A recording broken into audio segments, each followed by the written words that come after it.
자, 지난 영상은 카메라 추천해 주세요 라는 질문이 굉장히 난감하다고 말씀을 드렸는데요. 사실 어떻게 보면 이 렌즈를 추천해 달라는 질문이 더 난감합니다.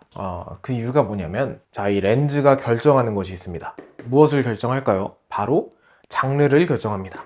자, 이 렌즈는 장르를 결정하는데요. 이 장르라는 게 무엇이냐? 뭐 이런 거 있죠? 풍경, 인물, 동물, 동물 중에서도 멀리 있는 새 찍는 탐조하시는 분들 계시죠? 풍경 같은 경우도 여러 개로 나뉩니다. 뭐 광활한 풍경이 될 수도 있고요. 아니면 뭐 건물을 촬영하시는 분들이 있을 수도 있고, 멀리 있는 풍경을 촬영하시는 분도 있을 수 있습니다. 자, 물론 인물과 동물도 이 안에서 여러 장르로 세분화가 되죠. 일반적으로 생각했을 때 풍경을 촬영하기 위해서는 광각 렌즈가 풍경을 촬영하기 유리하겠죠. 인물 같은 경우는 표준 렌즈가 유리한데, 여기서 유리하다는 말은 일반적인 경우를 말씀드리는 겁니다. 동물, 특히 탐조 같은 경우 멀리 있는 새를 촬영하기 위해서는 망원 렌즈가 유리합니다. 자, 지금 제가 어떻게 나눴죠? 광각, 표준, 망원으로 나눴죠. 자, 광각과 표준과 망원, 아마도 대충 대략적인 느낌은 가지고 있을 겁니다. 광각은 넓게 찍히는 사진, 망원은 멀리 있는 것이 찍히는 사진. 오해를 조금 바로잡고 가자면, 망원은 멀리 있는 것을 가깝게 찍는 것이 아닙니다. 이 광각, 표준, 망원은 모두 화각에 대한 이야기인데요. 화각은 말 그대로 각도입니다. 이 보이는 각도가 넓으면 광각이 되는 것이고요. 좁으면 망원이 되는 것입니다. 다시 말해서 망원은 멀리 있는 것이 가깝게 보이는 것이 아니라 좁은 화각, 일부분만 보이는 것입니다. 사실 정확히는 화각에 따른 차이라고 볼 수가 있겠습니다. 이 정도만 하고 넘어갈게요. 하여튼 이 광각, 표준, 망원을 보통 어떤 기준으로 나누냐? 초점거리라는 것이 있습니다. 또 많이 오해하는 것이 초점거리는 화각이다, 이렇게 오해를 하곤 하는데요. 초점거리는 화각이 아닙니다. 단지 비례 관계일 뿐입니다. 자, 초점거리가 늘어날수록 망원이 됩니다. 초점거리가 줄어들수록 비교적 광각이 되죠. 그래서 우리는 일반적으로 여기서 나누는 기준을 풀프레임 카메라 기준으로 24mm 정도의 초점거리, 그리고 한 60에서 70mm 정도의 초점거리를 기준으로 광각, 표준, 표준 망원을 나눕니다. 물론 이것은 사람마다 생각하는 기준이 조금 다릅니다. 누구는 30mm부터 광각이라 생각할 수 있고요.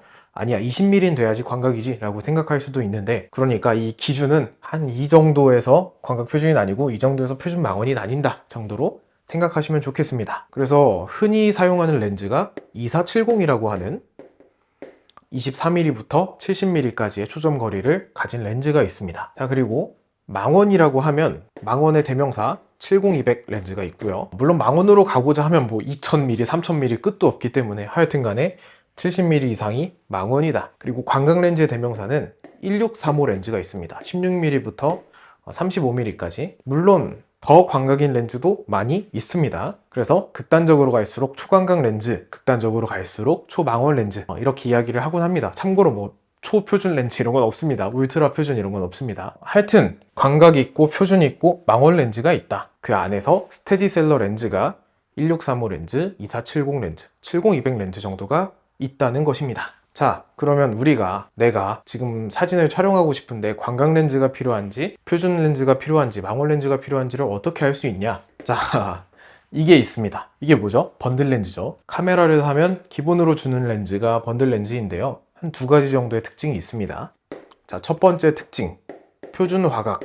두 번째 특징, 보통 이것 때문에 번들 렌즈를 많이 안 좋아하시는데요. 애매한 조리개 값. 조리개 값이 아예 사용을 못할 정도로 높은 것은 아니지만, 그렇다고 아웃포커싱을 하기에도 조금 부족한 조리개 값이죠. 하여튼 우리가 집중해야 하는 것은 표준 화각을 가지고 있다는 점이죠. 사실 번들 렌즈 하나면 대부분의 상황에서 화각이 부족한 경우는 그렇게 많지 않을 겁니다. 보통 한 24에서 70mm 정도의 초점거리를 가지고 있고요. 꼭 이 화각이 아니더라도 거의 뭐 근사치 28mm에서 60mm라든지, 아니면 센서의 크기가 다르다고 할지라도 환산을 했을 때 풀프레임 기준 약 24에서 70mm 정도의 초점거리를 가진 렌즈로 사진을 찍었을 때 비슷한 화각을 갖는 렌즈들을 번들 렌즈로 줍니다. 자, 그래서 번들 렌즈를 사용하다 보면 아쉬운 점이 생길 겁니다.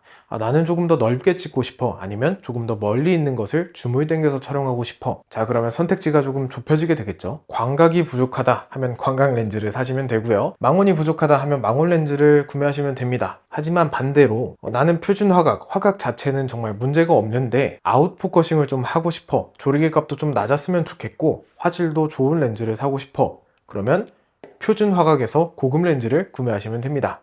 F값이 낮은, 그러니까 조리개 값이 낮은 줌렌즈, 표준 줌렌즈를 구매하시면 되고요. 그리고 표준 화각의 렌즈를 사용하다 보시면 꼭 표준 화각이 아니고 다른 초점거리 렌즈도 포함이 되는 이야기인데, 자, 이게 생길 거예요. 자주 사용하는 초점거리. 내가 사진을 계속 찍다 보니까 한 35mm 부근에서 가장 많이 찍게 되더라. 한 50mm 정도를 많이 사용하게 되더라. 그러면 그 초점거리에서 단렌즈를 하나 구매해 보세요.